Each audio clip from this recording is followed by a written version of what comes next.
Hello there everybody, it is me XfreezerBunny and welcome back to another video.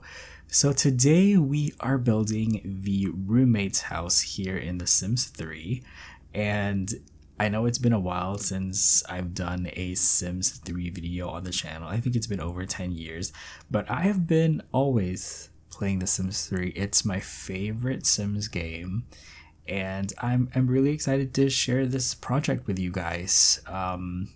So this is for a pre-made household that I'm planning to include in this custom world that I'm working on. It's a Nova Scotia inspired world. And yeah, I started working on this about 2 years ago, and then Create a World stopped working. So I had to put it aside. And this weekend, for some reason, I just felt very nostalgic, and I decided to power through and look up tutorials on how to get Create a World to work again. And thankfully I managed to get it working because it kind of broke after The Sims 3 got patched. And here we are. This is the first build I ever filmed for this Create a World project. Yeah, this is the roommate's house, and I'm planning to make them into a pre-made household that comes with the world. And basically this household has 3 Sims, and all of them are kind of like young adults that are kind of like new to the town. So the first Sim in this household is Mia, and Mia is kind of like a social activist. She wants to be a journalist, and yeah, she is really passionate about social issues, and she wants to make a difference in the world, basically. The second member of the roommate's household is Ridley, and Ridley is kind of like a Max Caulfield character from like Life is Strange. So she is an aspiring artist. She's really into photography and painting, and that's actually like one of her lifetime aspirations, is to be a photographer and a painter. And like Mia, she's also passionate about like social issues. And the last Sim in this household is Silas, and I like to describe him as a hipster nomad.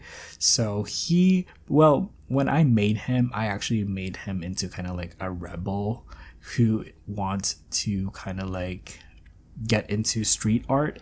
But as I'm like figuring out their characters more, I'm envisioning him as more of like a world traveler. So I might change his street art lifetime wish into the one lifetime wish that comes with world adventures that, you know, kind of like makes a sim wants to travel around the world. I forgot the name of it, but I might make him into that. And yeah, basically Silas is kind of like a wandering nomad, basically. So he takes on odd jobs, and yeah, he is really into kind of like this more wayward kind of lifestyle, I guess.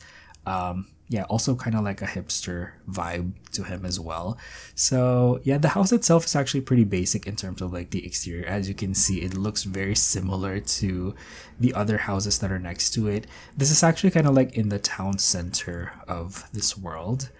And yeah, really happy with how it turned out. It's kind of like the only townhouse-esque house in this whole entire world, because a lot of it is kind of like your more suburban type homes. Yeah, I don't want to get too into it because I don't want to like spoil the world. Like there's really not much to spoil, but I did make up like a whole lore and stuff around it, because you know that's what I love about Create a World, is that you can like just make your own custom lore and also make a world around that, you know, make it all come together in like a cohesive storyline.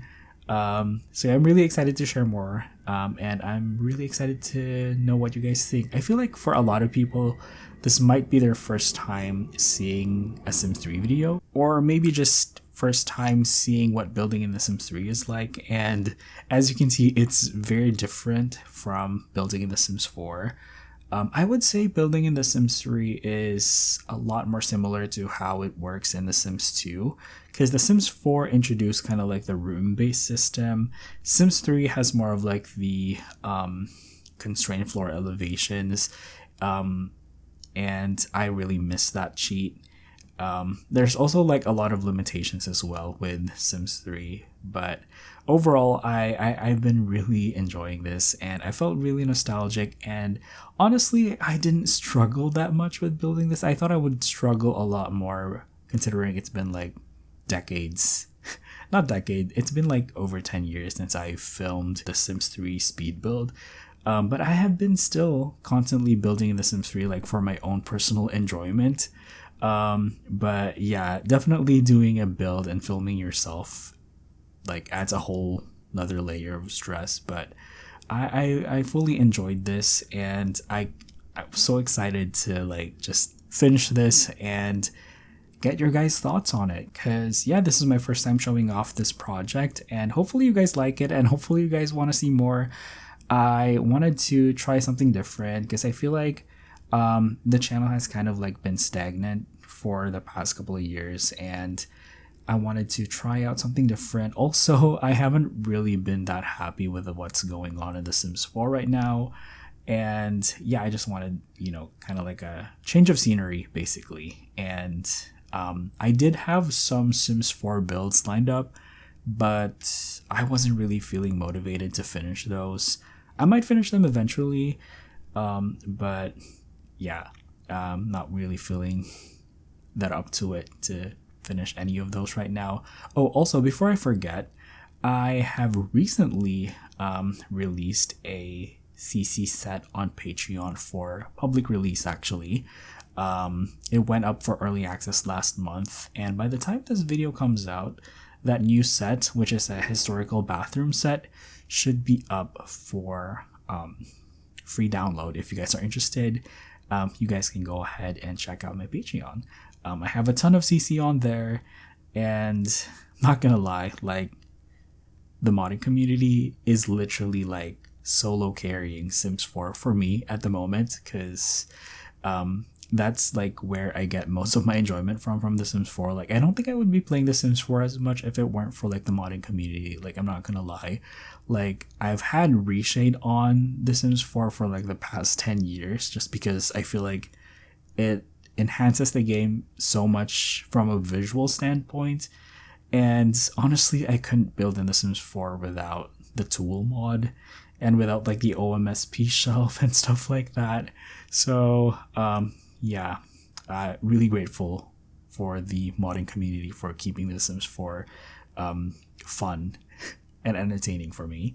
And yeah, there's actually also a pretty active Sims 3 community still, because these are the people that I relied on to get Creator World to work properly. But I've also been really enjoying seeing kind of like world tours of Custom Sims 3 World on YouTube. And there's a couple of amazing SimTubers out there that do this kind of content. And it really amazes me that a ton of people are still making custom worlds in The Sims 3, like over 15 years since the game came out. Like, Sims 3 came out in like 2009. And yeah, fun fact, Sims 3 was actually gifted to me because it came out pretty close to my birthday. And I remember I had to wait a couple of days until I got my hands on my first copy. I don't have it now, I don't think, because I had to like rebuy my Sims 3, unfortunately, in 2011. But yeah, my first copy was like gifted to me, and oh my gosh, the memories are flooding back. I remember being so amazed at the open world and just how massive everything was. The first house that I checked out was actually Agnes Crumplebottom's house, which was like this amazing cliff lot that had like this insane view of the beach in Sunset Valley and also the town as well.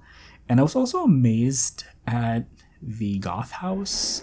Like, when I saw the goth house and when I saw like how integrated it was with like, because the goth house in The Sims 3 had like the graveyard next door, and it was kind of like somewhat connected by the world itself, and I was like, oh my gosh, this is amazing.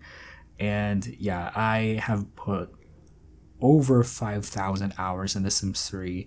I know the last time I have a screenshot of my playtime in The Sims 3 was back in 2023, before they kind of like wiped the, hours played, unfortunately, when they moved from Origin to the EA app. And I think I had like 4,000-ish hours. So, and I think currently I have like over 100 hours of gameplay for The Sims 3 because I've been really loving it. And there's just so much that I haven't discovered yet because I've been playing in this world actually. And for the time being, the sim that I'm playing is working on the athletic career, and it's been really fun so far. By the way, in order to do that, you need rabbit holes, and I think for this world, it's mostly not going to contain any custom content. The only CC that this world will require is the rabbit hole rugs. And I've been testing it out and seeing how things work, and I think that's how I want to do things moving forward. It's just to do the rabbit hole rugs. There's still a lot of work for me to do, so please, you guys, don't get your hopes up because I'm probably not going to finish this anytime soon.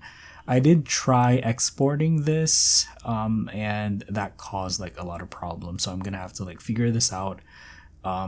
It's really annoying because Sims 3 Creator World was working fine until they decided to move to the EA app, and that just kind of like messed everything up.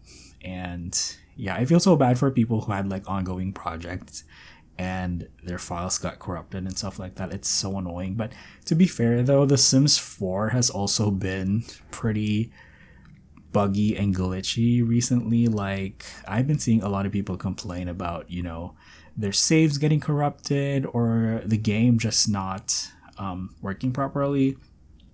Like, for me personally, the biggest glitch that I had in The Sims 4 is actually like with the gardening, because I had this amazing like farming gameplay and I was trying to grow dragon fruit because that's like the most profitable way of like earning money in The Sims 4. By the way, if you don't know that strat, try to graft, is it a rose and a pomegranate, and you will get a dragon fruit, and you can sell like one dragon fruit for like 1,000 simoleons. It's amazing.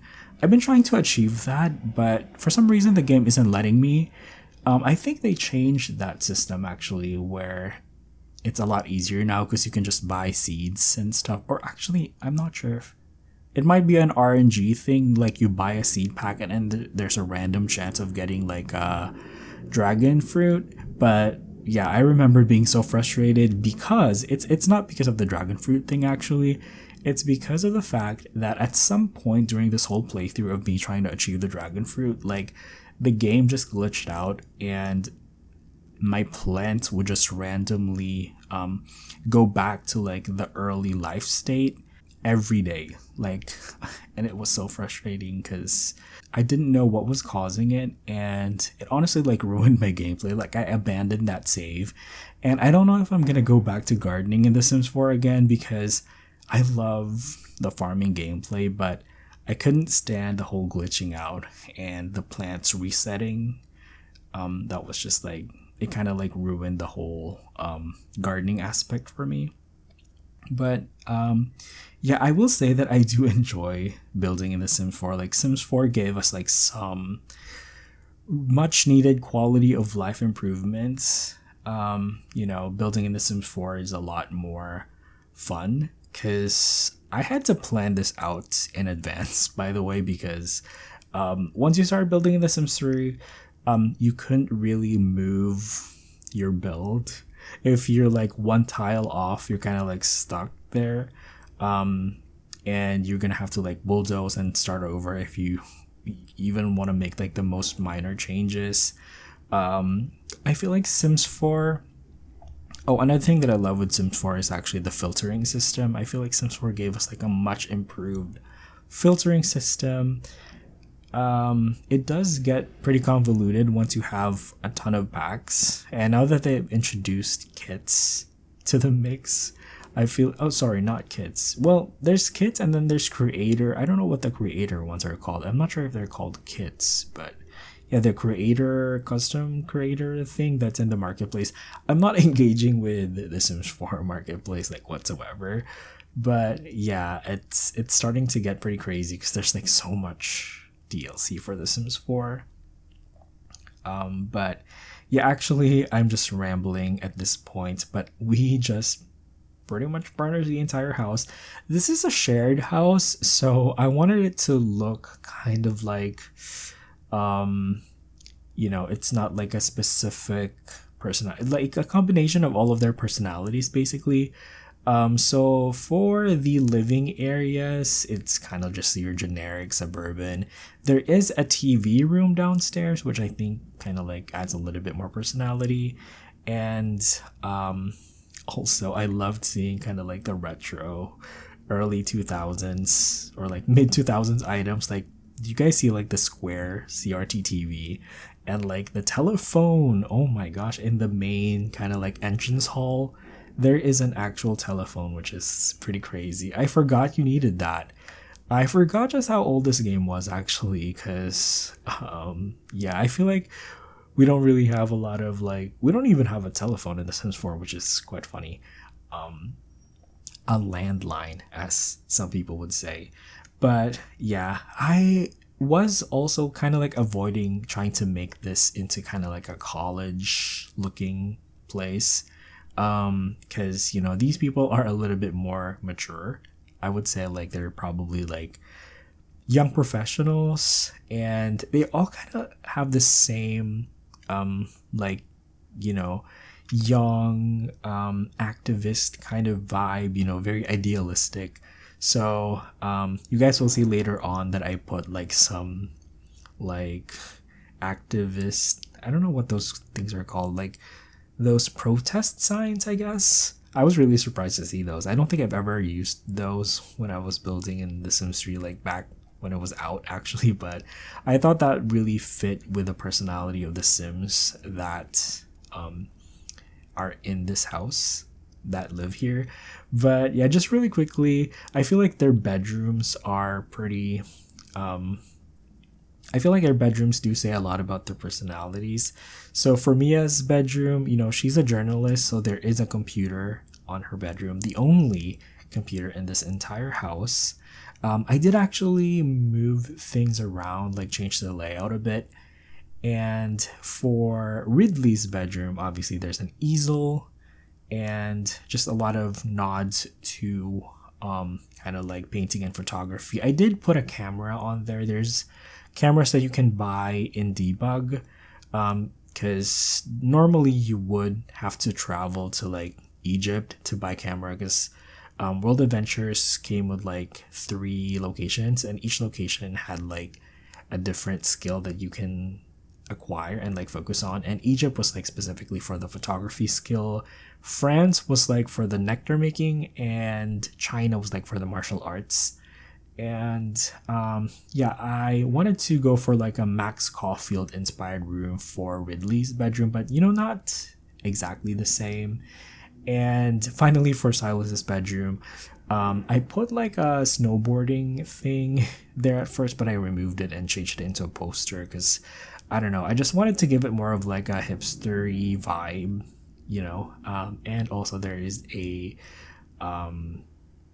record player in his room because I feel like he would be the type of guy who would have that in his room. But yeah, really happy with how this build turned out. If you need extra bedrooms, like you can always convert the TV room on the ground floor into an extra bedroom. I'm not sure why I'm like explaining it like that to you guys, because I don't think this build is gonna be up for download or anything. But yeah, my mind just went into autopilot mode right there, because I feel like with Sims 4 it's pretty easy to share your creations. It's a bit more complicated with The Sims 3, and I don't plan on uploading these individual lots, by the way, just so you guys know. But you know, if you do download this world eventually when it comes out, maybe if you want to add like another bedroom, you can convert the TV room into that. And yeah, I did do some extra landscaping bits over here as well. This house is next to the town square, so the back of it is actually overlooking the town square, and there is a little kind of like barbecue area out back, and also some nice gardens up front. I do love the landscaping items in The Sims 3. I think they look better than The Sims 4, honestly. Maybe because they look a little bit more realistic, and for some reason The Sims 4 just has really chunky looking trees and bushes and plants, and I prefer the way they look in The Sims 3. They look a little bit more atmospheric, even though I feel like The Sims 4 has good looking plants, but most of them are in debug, unfortunately. So yeah, I think that's actually going to be it for this build. So hopefully you guys enjoyed this look back into The Sims 3, and I have a couple more builds planned actually for this game, so please look out for those as well. But yeah, like I said, that's going to be it for this build. Thank you guys so much for watching, and I will see you guys next time. Bye bye.